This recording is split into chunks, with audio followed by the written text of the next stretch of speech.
Atos capítulo 19, do versículo 1 ao 5, começando no primeiro, diz assim: E sucedeu que, enquanto Apolo estava em Corinto, Paulo, tendo passado por todas as regiões superiores, chegou a Éfeso.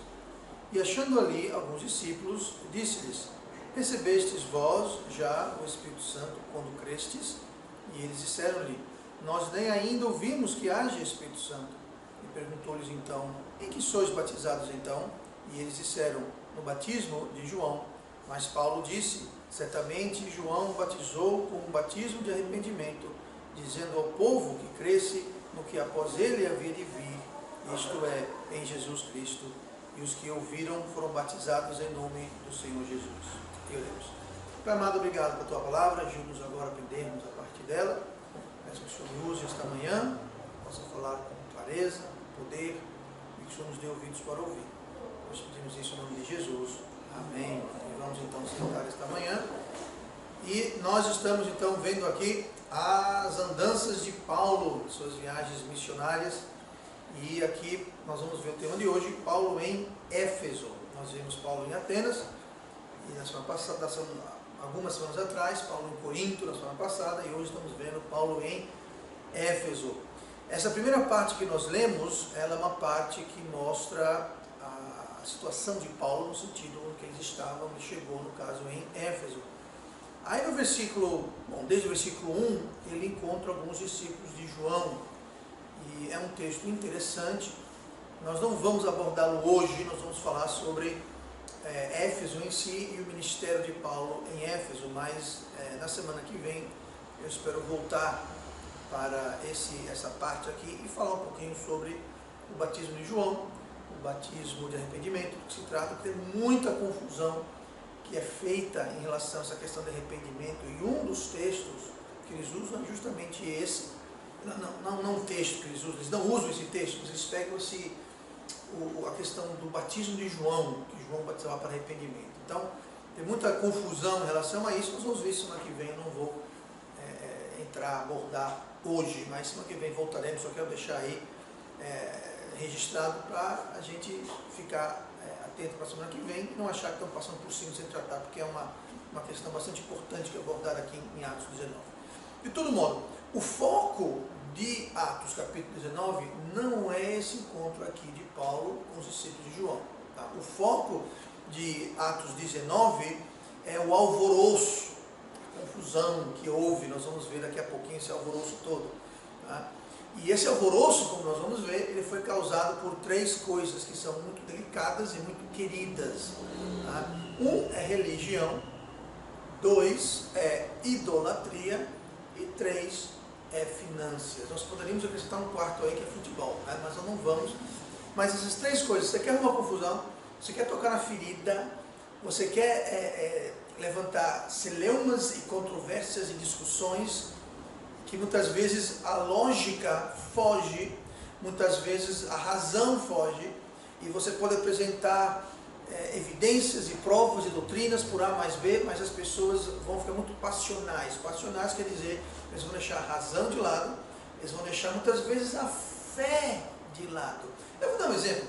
Se aqui fosse futebol, se o seu time está ganhando ou perdendo, não interessa se ele está jogando bem, está jogando mal, se de fato tem os melhores jogadores, se de fato está fazendo o melhor jogo, você vai torcer pelo seu time, seja lá o que for. Não interessa se o time é bom, se o time realmente cometeu um pênalti e o juiz não viu, não tem problema. Não existe justiça. Se foi o seu time, então não foi pênalti. Agora, se for o time oposto, mesmo que não foi, fica sendo pênalti. É isso que eu falo para o passional. E futebol, tudo bem, futebol é inconsequente. Agora, quando você começa a tratar coisas importantes como religião, idolatria, as doutrinas de Deus, de um ponto de vista passional, ou seja, eu creio nisso, eu vou morrer crendo nisso. Não interessa o que a Bíblia fala, o que me explica, e não interessa. Eu creio assim, vou morrer assim. Quando você toma uma posição tão passional em relação a essa, é algo perigoso. E foi justamente isso aqui, religião, idolatria e finanças. Tá? São coisas que as pessoas têm uma posição e muitas delas não querem saber de conversa. São as vacas sagradas que as pessoas têm. E foi justamente aqui que aconteceu. Paulo, ele tocou no nervo dessas, não em uma delas, todas as três. ele abordou a questão da religião, a questão de finanças e a questão de idolatria. Então, aqui está Paulo, ele havia saído de Atenas, já vimos isso alguns capítulos atrás, e ele foi para Coríntio. Agora, havia uma diferença entre Atenas e Corinto e também com Éfeso. Mas Atenas era uma cidade, claro, era uma cidade de cultura, era um centro de educação, centro cultural, educacional. Isso é Atenas. Corinto, no entanto, era uma cidade de lazer, era uma cidade de prazeres, vício, pecado. E o que acontecia é que havia aí como se fosse uma espécie de um contraste entre essas duas cidades, e cada cidade tinha e tem um aspecto diferente. E Éfeso também era uma cidade diferente, tanto de Atenas quanto de Corinto, mas era uma cidade que precisava ser alcançada pelo Evangelho. Então vamos dar uma olhadinha bem rápido aqui sobre a cidade de Éfeso, para a gente ter um entendimento mais profundo. Mas vamos lá então. A cidade de Éfeso era uma cidade que tinha uma população grande, era considerada uma grande metrópole para a época, e ela era a maior cidade da Ásia, daquela área. Em termos de tamanho, ela era maior do que Atenas, era maior do que Corinto, e havia tudo lá disponível em termos de comércio. Tinha ouro, prata, pedras preciosas, carruagens, tecidos, sedas, artigos de artes, animais, escravos, tudo que você pode imaginar. Éfeso dispunha, como se fosse um grande shopping, digamos assim, um polo de compras, como nós temos aqui no Nordeste, tem Caruaru, tem Santa Cruz, e lugares assim, onde as pessoas vão para comércio. Pois é, Éfeso era tal lugar assim, as pessoas iam lá fazer comércio.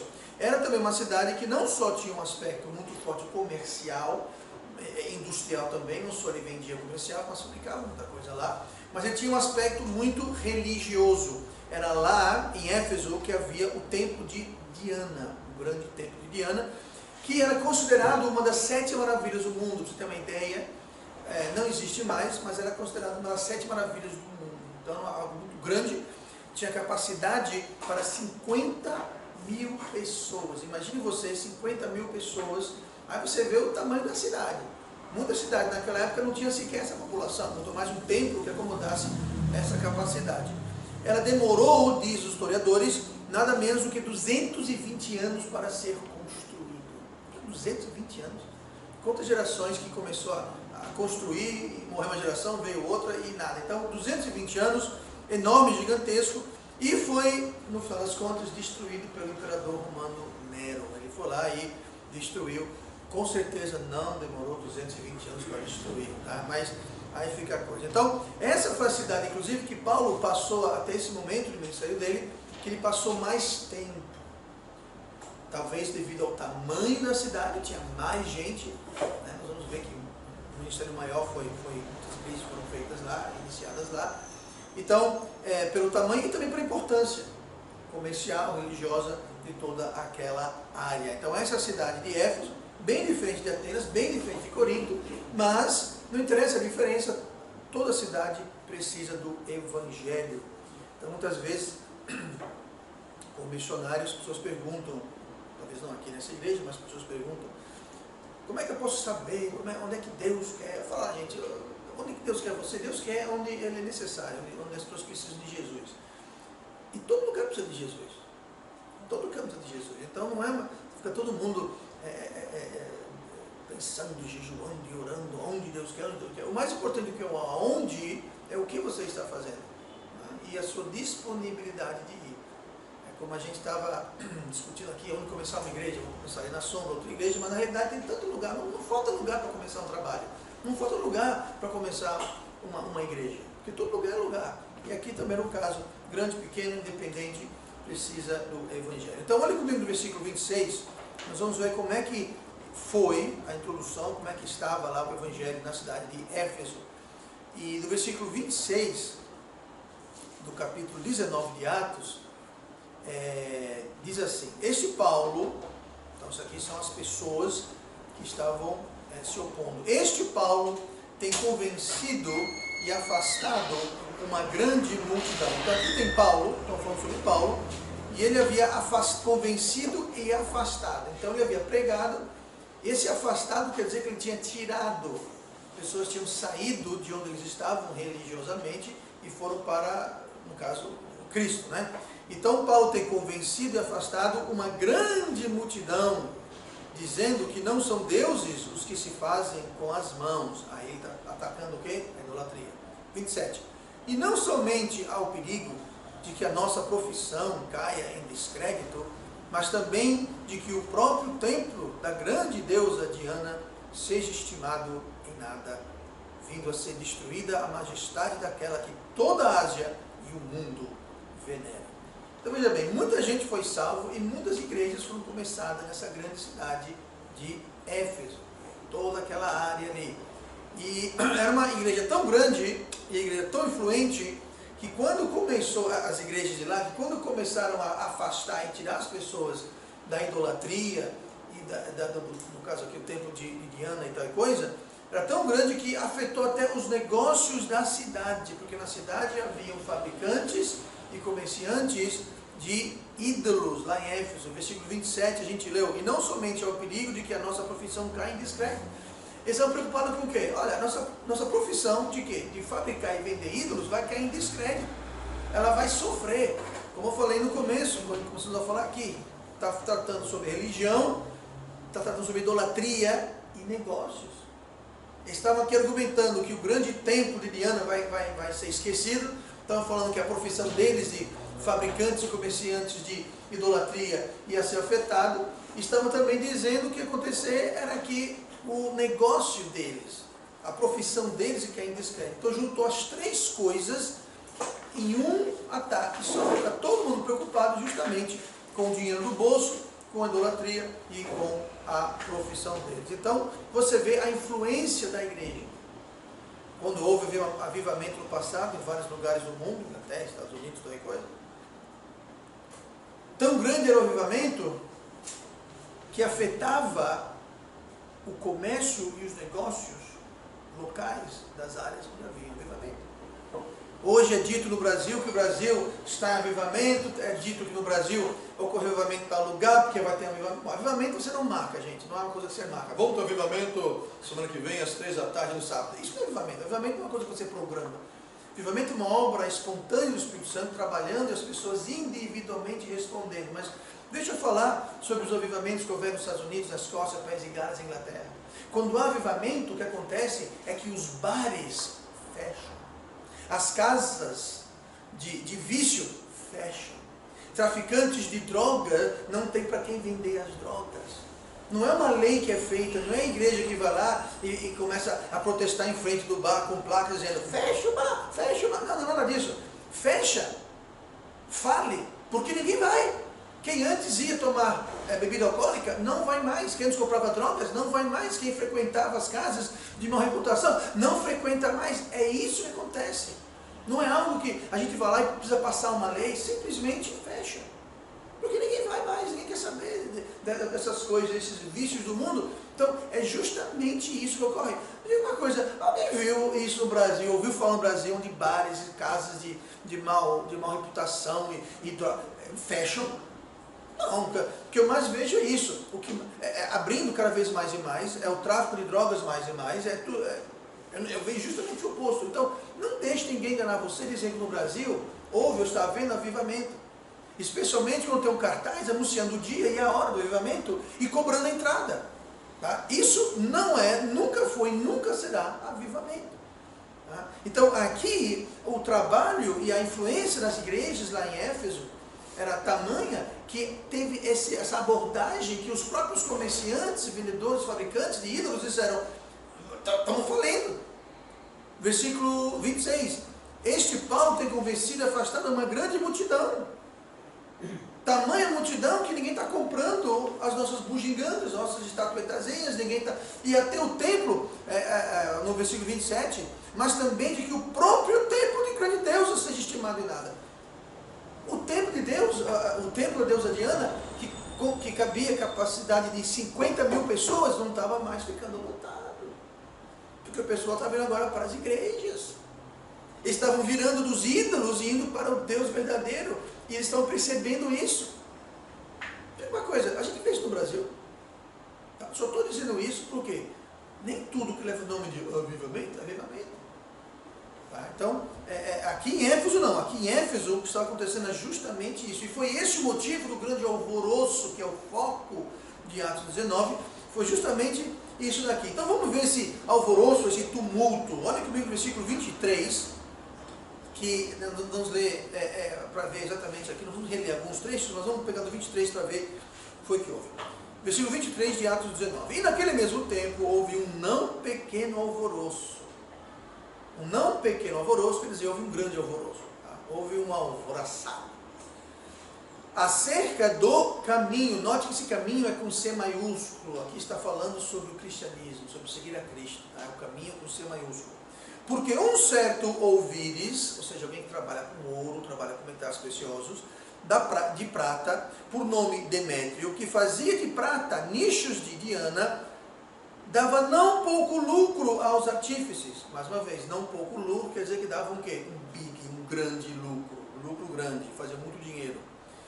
Aos quais, havendo-os ajuntado com os oficiais de obras semelhantes, disse: Senhores, vós bem sabeis que deste ofício temos a nossa prosperidade. Então, o que esse Demétrio fez? Ele juntou todos os ourives, todo o pessoal que trabalhava com prata, com ouro, etc. e tal, juntou todo mundo e começou a incitar, como se fosse aqui um sindicato. Ele fez o sindicato, foi lá agitar, vamos fazer uma greve, alvoroço, vamos quebrar tudo. Mais ou menos é isso aqui, tá? Que é o primeiro sindicato na história da Bíblia, está aqui, ó. Tá bom? E ele começou a cobrar, então, uma taxa sindical e todo mundo. Deixa eu falar isso daí. Mas veja só, ele está preocupado com o quê? Olha, é deste ofício de quê? Fabricar ídolos de prata, de Diana. É disso que temos a nossa prosperidade. Está mexendo com o nosso bolso. Esse Paulo, esse caminho aí, está crescendo, o pessoal não está mais adorando Diana, não estão mais sendo idólatras, não estão comprando nossos bugigangas. A gente está fazendo e não está vendendo. Nossa prosperidade está indo para o ralo. Continua, 26.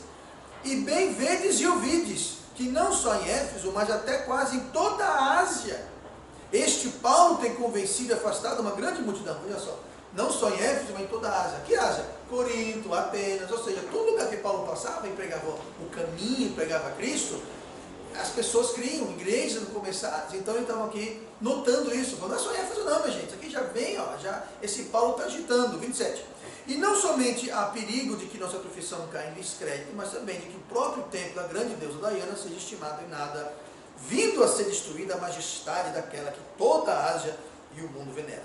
28. E ouvindo-o, encheram-se de ira. Como eu falei, você mexe em religião, finanças, idolatria, e eu mexo no futebol também, as pessoas se enchem de quê? De grande ira. Você torce para quem, Lucas? CRB. Você torce para quem, Micael? Pronto. Quer ver uma grande ira? Começa a discutir futebol, vocês dois.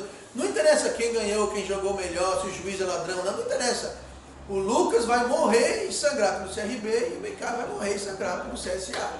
Por quê? Porque é uma questão de conflito no começo. É passional, não interessa. E aqui, quando você fala sobre dinheiro, religião, idolatria, é passional. Idolatria aqui era os nichos, os bugigangazinhos que eles faziam lá, e francamente eu já vi um em museu, não era grande coisa, gente, era uma coisa quase que meio que ridícula, mas tudo bem. Então veja só, não tinha nenhuma beleza artística nem nada, mas entenda uma coisa, quando você começa a mexer no ídolo de alguém, e seja esse ídolo um nicho de prata, seja esse ídolo uma ideia, um costume, um hábito, que seja de alguém, que se tornou a vaca sagrada de alguém, aquela pessoa vai morrer e vai sangrar por aquilo. Não adianta você mostrar na Bíblia, mostrar experiências, mostrar resultados concretos, evidências gritantes, berrantes. A pessoa não vai, ela vai incitar, sabe por quê? Grande ira. Por quê? Porque você está mexendo na vaca sagrada daquela pessoa.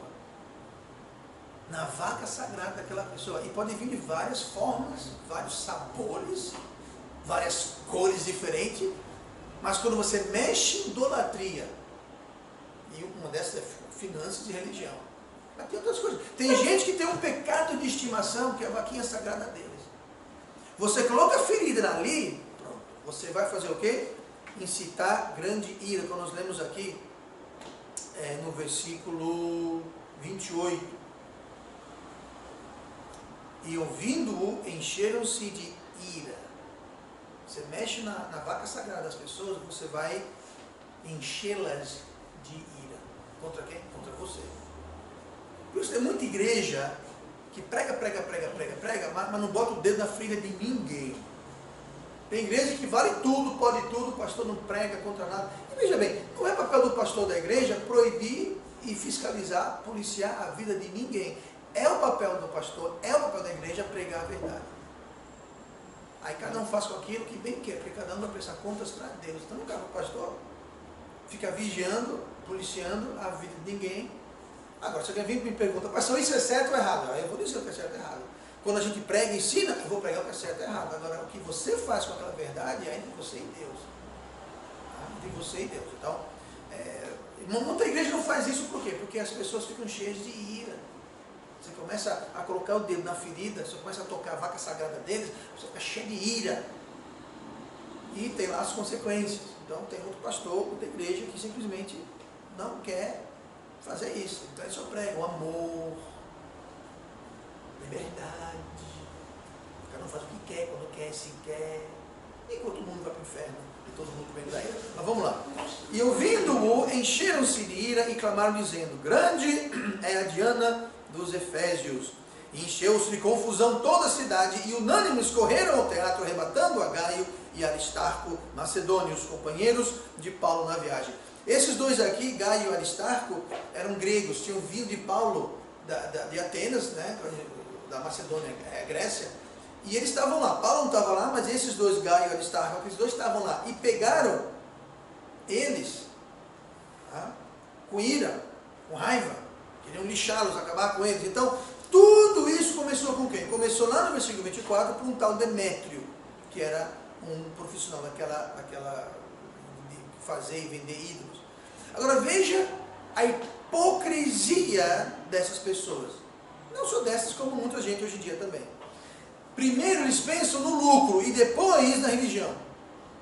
Ele falou, minha gente, olha, esse Paulo está afastando as pessoas da nossa profissão, isso vai afetar a nossa prosperidade. Aí também tem a questão do templo da Diana, né? Também tem essa questão. Mas foi em segundo lugar. Eles estão preocupados primeiro com o bolso, que na realidade é o Deus principal deles. Não mexa no meu bolso, primeira coisa. Aí depois, para cobrir isso, eles vão justificar dizendo que é a ver com a religião deles mesmo que é errado. Então, eles são hipócritas. E quando a pessoa é hipócrita, ela contamina toda a área da vida com hipocrisia. Você é hipócrita em uma área, você vai ser hipócrita em outras áreas. Tá? O que devemos fazer, como diz Mateus 6,33, é buscar primeiro o reino de Deus. Eles estão buscando primeiro o reino do ouro. Primeiro buscando o reino da prosperidade. E o resto é que depois a gente vê como é que faz. E Deus fala que é o oposto. Busque Deus primeiro. Busque Deus primeiro e o resto vai se encaixar. Na verdade, tão simples, mas tão difícil de ser compreendido. Então, apesar das dificuldades lá em Éfeso, você vê aqui que o pessoal ficou irado, teve esse alvoroço todo e quiseram lixar eles. Mas olhem no versículo 18 de Atos 20, ou seja, o capítulo seguinte, tá? Para a gente ver o resultado de Atos 19, vamos olhar Atos 20, no versículo 18. E logo que chegaram junto dele, disse-lhes, vós bem sabeis, desde o primeiro dia em que entrei na Ásia, como em todo esse tempo me portei no meio de vós, servindo ao Senhor com toda a humildade e com muitas lágrimas e tentações, e pelas ciladas dos judeus que sobrevieram. Como nada que seja útil, deixei de vos anunciar e ensinar publicamente e pelas casas. Note que interessante aqui. O que foi que o resultado, o trabalho cresceu.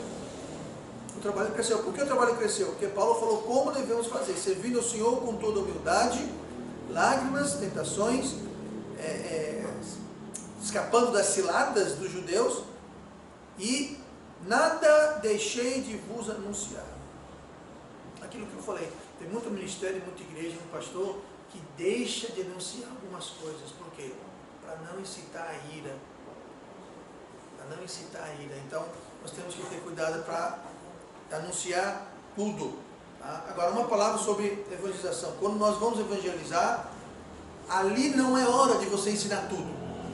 Tá? Ali não é hora de você ensinar sobre o umbigo de Adão, quem veio primeiro ovo a galinha, o dedão da estátua do Nabucodonosor. Ali não é hora para discutir escatologia, pré-milenismo, amilenismo, quando vai ser arrebatamento, o anticristo vai ser loiro galego, ali não é hora de você discutir essas coisas ali, é hora de você pregar o Evangelho. Faça só isso, pregue o Evangelho. Tá? Não seja distraído. Agora, depois, né, aí a gente pode entrar em qualquer assunto que está tudo com o Senhor de Deus. Muito bem. Vamos lá então. Então, a fórmula de sucesso é essa: é você servir, pregar toda a verdade e você entregar os resultados na mão de Deus. Agora, o interessante sobre a cidade de Éfeso é o seguinte: nós temos aí várias referências em várias epístolas ao ministério em Éfeso.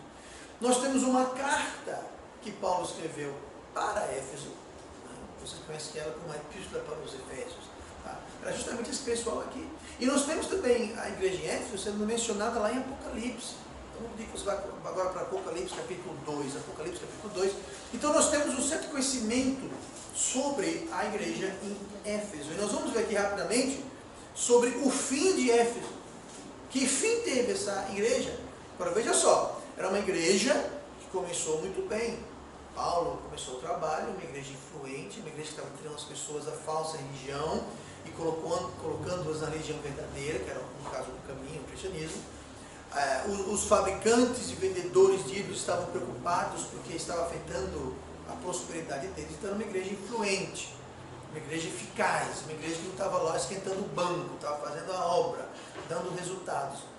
Mas essa igreja, hoje ela não existe mais, mas já ainda naquela época, no tempo de João, ela também não existia mais. Veja bem, João e Paulo eram contemporâneos. João e Paulo tinham seus ministérios na mesma época. E no final da vida de João, quando ele escreveu o livro de Apocalipse, Efésios já estava em apuros. Vamos ver aqui então. Apocalipse 2, versículo 1. Escreve ao anjo da igreja de Éfeso. Então aqui, Jesus está ditando para João uma carta para ser mandada para a igreja de Éfeso. O anjo está se referindo ao pastor. A palavra anjo é a palavra que significa mensageiro. Está falando sobre o pastor. Então, Jesus está ditando uma carta para o apóstolo João, que estava na ilha de Pátamos, exilado, e ele estava escrevendo o que Jesus falava, e era para mandar essa carta para o pastor da igreja em Éfeso. Já não era mais Paulo que estava lá, era outra pessoa, mas era para o pastor da igreja em Éfeso. Isto diz aquele que tem na sua destra as 7 estrelas, que anda no meio dos sete castiçais de ouro. Conheço as tuas obras e o teu trabalho e a tua paciência, e que não podes sofrer os maus, e puseste à prova os que dizem ser apóstolos, e o não são, e tu os achastes mentirosos, e sofreste, e tens paciência, e trabalhaste pelo meu nome, e não te cansaste. Veja bem, Jesus aqui começou a dizer, legal, veja como a igreja começou bem, nós vimos isso em Atos 19, mas aqui Jesus está ratificando o que nós já sabemos. Tá? Agora é interessante apontar aqui, o que não pode sofrer aos maus, e puseste à prova os que dizem ser apóstolos e não são. Você acha que falso apóstolo é coisa recente? Gente, desde aquela época já haviam falsos apóstolos, e hoje existe um monte de gente aí que se autodenomina apóstolo e apóstola, não é nada novidade. O importante é que essa igreja aqui não os aceitava e fez o que? Os colocou à prova. Hoje em dia alguém chega, eu sou apóstolo, todo mundo, ei, apóstolo, que bom. É apóstolo quem quer agora? Então tem que colocar a prova, tem que testar, tem que provar, mas tudo bem, vamos lá. Então Jesus fala bem agora, o versículo 4. Tenho, porém, contra ti. Então primeiro ele falou isso, mas vamos lá. Tenho, porém, contra ti que deixaste o teu primeiro amor. Lembra-te, pois, de onde caíste, arrepende-te e pratica as primeiras obras. Quando não, brevemente a ti virei e tirarei do seu lugar o teu castiçal, se não te arrependeres. Tens, porém, isto que odeias as obras dos nicolaítas, as quais eu também odeio. Quem tem ouvidos, ouça o que o Espírito diz às igrejas.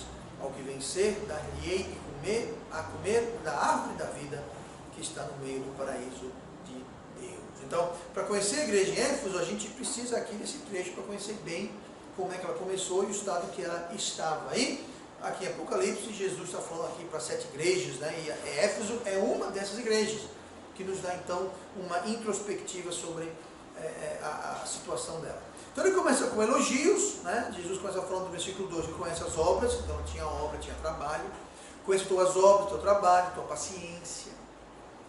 Aí fala sobre sofrer, não pode sofrer dos maus, então tinha paciência para os maus, não ficava sendo enganado. puseste à prova os que dizem ser apóstolos, assim por diante. E sofrestes, e mais uma vez, tem paciência. Então, para você fazer a obra de Deus, tem que ter, sabe o quê? Paciência. Tem que ter paciência. Se você não tem paciência, que aliás é um fruto do Espírito, você não vai longe do ministério. Por quê? Porque tem que ter paciência. Jesus tinha o quê? Paciência. No final do ministério dele, Jesus havia mostrado aos seus apóstolos tantas coisas, milagres, os próprios discípulos haviam feito milagres, tinham visto milagres. Gente ressuscitando, cego enxergando, doente curado, aleijado andando, viram tanta coisa. E lá no final da vida, no final do ministério, Jesus falou, olhem comigo, foram tudo o quê? Dormir. Tem que ter paciência. Aí Jesus falar, dá uma bronca neles, vai orar de novo, quando volta, estão o quê? Dormindo de novo. Tomé, depois de tudo aquilo que aconteceu, se eu não ver, não colocar o meu dedo nas feridas, eu não vou crer. Assim, tem que ter paciência. Tem que ter paciência. Tá? Então, eles tinham paciência aqui no ministério, eles colocavam tudo à prova.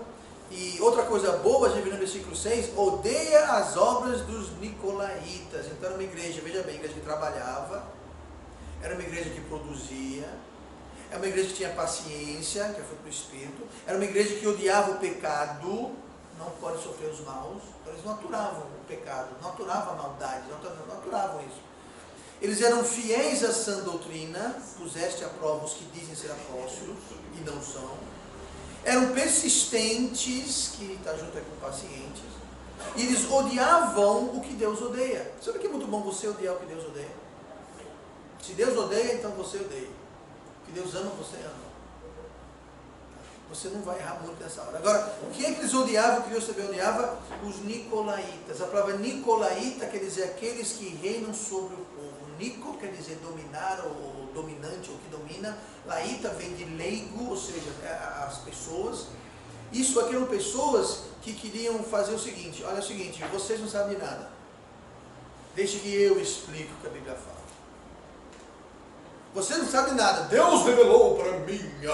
Bom, esse tipo de conversa, as pessoas querem dominar a igreja, dominar as pessoas, querem se colocar acima delas. E não é assim que funciona. Na igreja, todo mundo é igual, como no corpo, todo o corpo é igual. Não, pastor, o coração é mais importante. Gente, o coração é tão importante, mas se não tiver cérebro, pulmão, estômago, mão, pé, dente, língua, se não tiver o resto, o coração, sozinho, não serve de nada. O cérebro é importante, mas ele sozinho não subsiste. E assim é a igreja. Todo membro é importante, pode ser a unha do dedo do pé, tem uma função que é importante. Se tem alguma parte do seu corpo que não é importante, então eu vou trazer uma faca e falar, corte fora. Não existe nenhuma parte do seu corpo que não tem uma função. Assim na igreja. Então essa história de nicolaíta é dizer, eu sou mais importante do que você, então vocês precisam ouvir, se curvar perante mim. Eles odiavam isso. E Deus também odeia isso. Então, esses foram os elogios da igreja em Éfeso. Como eu disse, uma igreja que começou muito bem. Pelos resultados que a gente vê. Agora, no versículo 4 começam as broncas. Tenho, porém, isso contra ti, que deixaste o teu primeiro amor. O amor que eles tinham para com Cristo havia esfriado, ou estava esfriando. Havia entrado aqui um mecanismo, digamos assim, eles faziam as coisas quase que mecanicamente, não havia mais paixão, não havia mais emoção. Você fazia aquilo mecanicamente por fazer. Não me entenda não, é melhor fazer mecanicamente do que não fazer. O ser humano pensa o contrário, ele pensa, eu não vou para a igreja porque eu não quero ir. Para evangelizar, a pessoa fala assim, você faz um convite para ir para a igreja, um dia que me dê vontade no coração, eu vou. Está tudo errado. Você quer ter vontade, você quer ter emoção, você quer ter entusiasmo para as coisas de Deus, comece a fazê-las mesmo sem querer. Se você for esperar o contrário, você nunca vai querer fazer as coisas de Deus, porque a carne está dominando e a carne nunca vai querer fazer as vontades de Deus.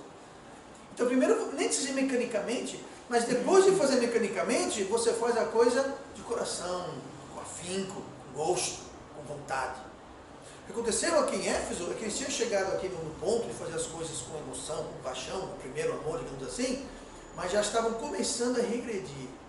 Aqui fala, deixaste o teu primeiro amor. Agora estão fazendo a coisa mecanicamente, formalmente, uma formalidade. A coisa estava meio seca, não estava mais aquela coisa com vontade. Ainda faziam, mas haviam perdido o primeiro amor. Talvez eles cantavam na igreja, mas não adoravam. A gente ficava em pé, cantamos o hino, mas está cantando o hino aqui, mas não estamos pensando nas palavras, não estamos adorando e louvando a Deus. A gente está só abrindo e fechando a boca e fazendo música. Está vindo daqui, não está vindo daqui. Sabe o que é isso? É quando esfria o primeiro amor. Agora, é melhor vir para a igreja e cantar mecanicamente do que ficar em casa e não fazer nada. Mas o melhor de tudo é a gente fazer a coisa como se fosse o primeiro amor. Tá? E esse primeiro amor, essa paixão, ela não precisa morrer, ou esfriar, ou ficar formal e mecânico. Isso vai depender de nós, como a gente faz.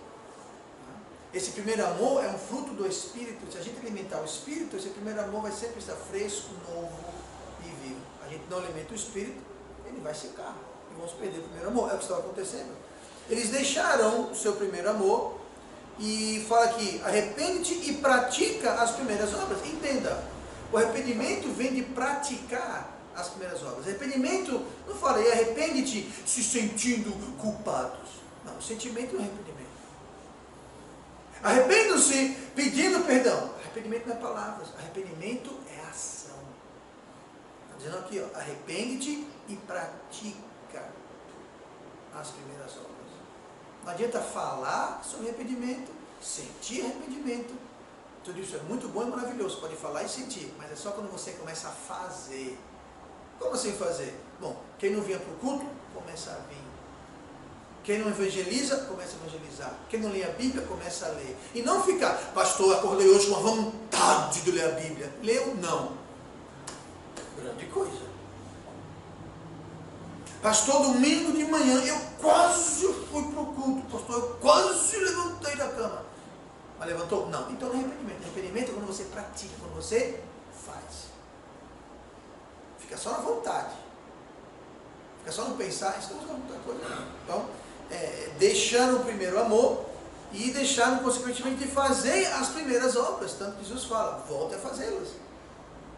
Então você começa a perceber se você está esfriando, deixando o seu primeiro amor, quando você começa a fazer a coisa de forma fria, formal e seca, e dois, quando você para de fazer aquelas coisas.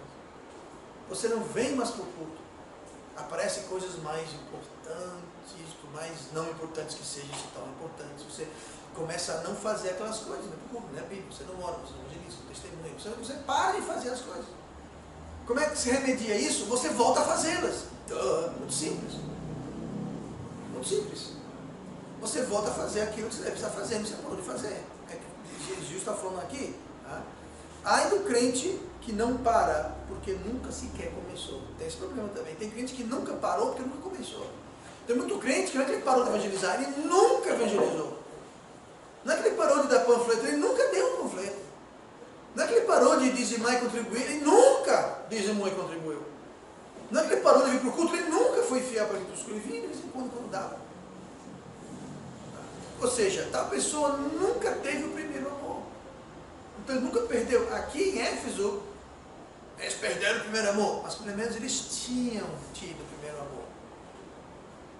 Pior é aquele que nunca teve o primeiro amor, nunca praticou as primeiras obras. Tá? Então, Deus disse que se isso acontecesse, se eles não se arrependessem e voltassem a fazer as primeiras obras, voltassem ao primeiro amor, Deus falou que removeria o castiçal.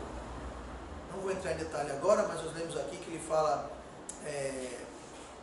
no versículo 1, escreve ao anjo da igreja de Éfeso, isto diz aquele que em Cristo, que tem na sua destra as 7 estrelas e anda no meio dos 7 castiçais.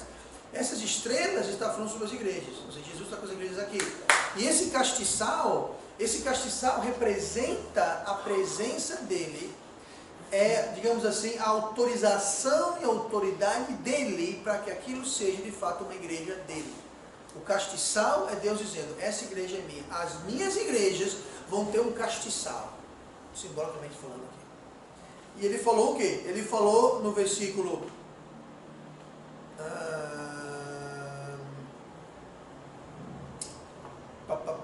4, né? Fala assim, arrepende-te e pratica as primeiras obras, quando não, ou seja, se você não fizer isso, se você não voltar às primeiras obras, se você não praticar as primeiras obras, brevemente a ti virei e tirarei do seu lugar o teu castiçal, se não te arrependeres. Ele falou, vocês vão deixar de ser uma igreja minha.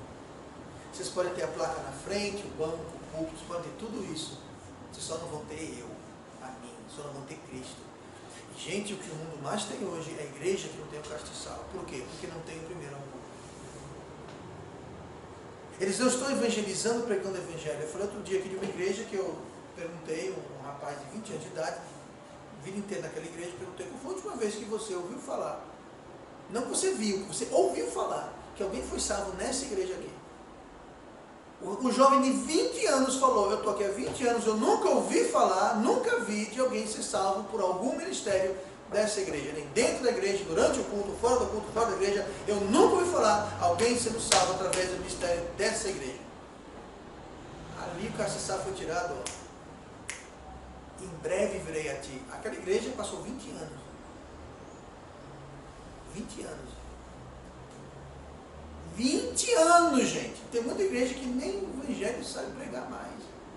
Tem igreja que o pastor só fala, leva aquela pessoa para Cristo, a pessoa enrola para cá, puxa para lá, ela não faz a mínima ideia como levar uma para Cristo.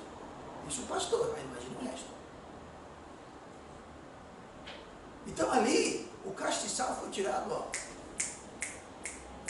Por isso que é tão comum hoje em dia essa história de predestinação e eleição, porque se Deus é que vai escolher quem vai ser salvo e quem não vai ser salvo, eu não preciso pregar nada. Eu não sei mesmo. Eu não sei nem por onde começar. Então fica assim, predestinação é por conta de Deus. Quem Deus chamou, Ele chamou. Quem escolheu, escolheu. E a gente não tem nada a ver com isso. Nosso trabalho é só louvar a Deus, exaltar o seu nome. Sim, e o Evangelho, quem está pregando o Evangelho? Por causa disso, gente. Existem igrejas, líderes, professores, pastores que não fazem a mínima ideia de como levar alguém para Cristo. Aí todo mundo corre para essa doutrina diabólica chamada predestinação, que condena milhares ao inferno, engana muita gente, que pensa que porque está indo para uma igreja eu sou salvo. Se eu não fosse salvo, não está vindo para a igreja. Nada mais é que salvação por obras. É por causa disso aqui. Perderam o primeiro amor há muito tempo atrás, aí tem que justificar. Aí bota tudo na mão de Deus. Falar, é Deus. Se Deus quer salvar, Ele vai salvar. Aí que vem a graça irresistível. Quem é escolhido não vai resistir à graça de Deus. Um monte de balela, gente. Muito bonito, mas não é bíblico. Enfim, continuemos. Então Jesus fala aqui, dá a bronca e fala, se você não mudar, eu vou tirar o castiçal do meio de ti. Ou seja, vocês vão deixar de ser igreja do Deus vivo. Versículo 20. O mistério das 7 estrelas. Apocalipse 1, perdão. Apocalipse 1, está no 2, vamos para o 1. Apocalipse 1, 20. O mistério das 7 estrelas que viste na minha destra e dos 7 castiçais de ouro. As 7 estrelas são os anjos das 7 igrejas e as 7 castiçais que viste são as 7 igrejas. Então veja bem, eu sou uma estrela, sou um astro. Mas olha o que fala aqui, ó. Os castiçais são as igrejas. Então se Cristo vai tirar o castiçal, Ele está dizendo, você não vai ser mais igreja. Pode ser igreja assim, para os homens. Pode ter a placa na frente, pode ter tudo, mas você não vai ser mais igreja nenhuma. Por quê? Porque perdeu o primeiro amor. Então, nós temos que ser atentos a isso, porque é como uma franquia. Ser uma igreja do Deus vivo, uma franquia, tem certos requerimentos. Porque ser uma franquia do McDonald's, por exemplo, você não pode simplesmente chegar e pintar ali.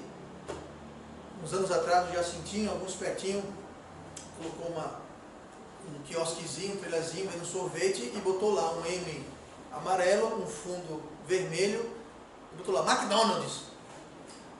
Durou um dia, no outro dia foi um advogado lá com intimação, fecha agora, o seu remo queima por você. O cara fechou na hora. Você quer usar o nome McDonald's? Há requisitos. Uns tem que pagar um bocado de dinheiro. Mas tudo, gente, olha, eu já entrei em McDonald's em não sei quantos países diferentes. É tudo igual. Eu já fui em McDonald's no Japão, na Arábia Saudita, Israel, vários lugares da Europa, Estados Unidos, Brasil. É tudo igual. Você entra em um, você entrou em todos.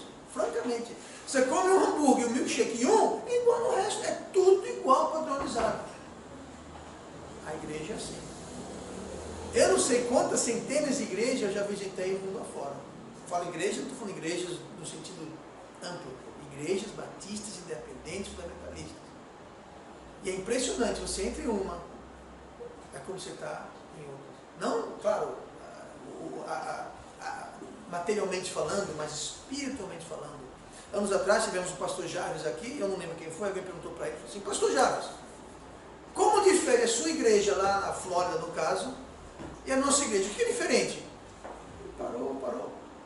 Assim, nada. Temos os mesmos hinos, a mesma mensagem, a mesma Bíblia, foi o mesmo trabalho, pelo mesmo Evangelho, foi ficar diferente, mas a mesma coisa. O pastor Hurst, que esteve aqui 2 vezes também, perguntaram a mesma coisa para ele. Ele deu a mesma resposta. E eu já estive em centenas de igrejas batistas, digo a mesma coisa. Pega a mesma Bíblia, mesmo hino, mesmo objetivo, mesmo tudo. Então, para a gente ser uma igreja do Deus vivo, existe pré-requisito. Tem muita igreja. E um deles não é o primeiro amor. Um deles, gente, o pré-requisito mais importante é uma igreja que prega o Evangelho e ganha almas. Uma igreja que não prega o Evangelho e ganha almas é como uma padaria que não faz pão, é um borracheiro que não conserta pneu, é um pedreiro que não constrói casa, do que adianta um sapateiro que não constrói sapato, do que adianta uma igreja que não ganha almas? Não tem um castiçal, não tem um castiçal. Então, temos que voltar para as primeiras obras. A primeira obra é o quê? Qual a primeira obra da igreja? Qual foi a primeira obra da igreja batista metropolitana quando ela começou de forma embrionária? Sabe o que foi? Ganhar almas.